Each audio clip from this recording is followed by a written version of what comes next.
সুষ্ঠু নির্বাচনে শতভাগ আশাবাদী নির্বাচন কমিশন। ইসি তথ্য অনুযায়ী 50% ভোট কেন্দ্র ঝুঁকিপূর্ণ। এসব কেন্দ্রে নেওয়া হয়েছে বাড়তি নিরাপত্তা। সুষ্ঠু ভোট নিশ্চিতে মাঠে কাজ করছে আইনশৃঙ্খলা বাহিনীর 9,58,000 সদস্য। ভোটের আগের দিন বুধবার সন্ধ্যার মধ্যে ভোট কেন্দ্রে ব্যালট পৌঁছে যাবে বলে জানিয়েছেন নির্বাচন কমিশনার আবুল ফজল মোহাম্মদ সানাউল্লাহ। রিপোর্ট আসমা আক্তার নুপুরের। দীর্ঘ প্রতীক্ষা আর নানা অনিশ্চয়তা কাটিয়ে অবশেষে ভোট উৎসবের দ্বার প্রান্তে বাংলাদেশ। এখন কেবল অপেক্ষা ব্যালট যুদ্ধের।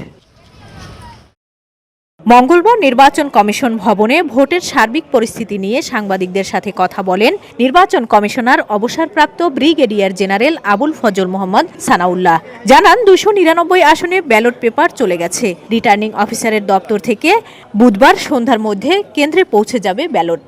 পোলিং সেন্টারগুলোতে ব্যালট পেপার এবং নির্বাচনী সামগ্রী অ্যাসিস্ট্যান্ট রিটার্নিং অফিসারের অফিস থেকে কালকে সকালবেলা বিতরণ করা শুরু হবে এবং কালকে সন্ধ্যা নাগাদ এটা কেন্দ্রে পৌঁছে যাবে। হয়তো একটু কম বেশি হতে পারে ট্রাভেল টাইমের উপর ভিত্তি করে।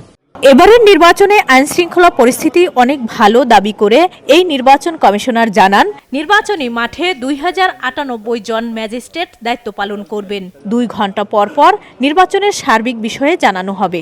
সারা দেশে প্রায় 9,58,000 আইনশৃঙ্খলা রক্ষাকারী বাহিনীর সদস্য ডিপ্লয় হয়েছে।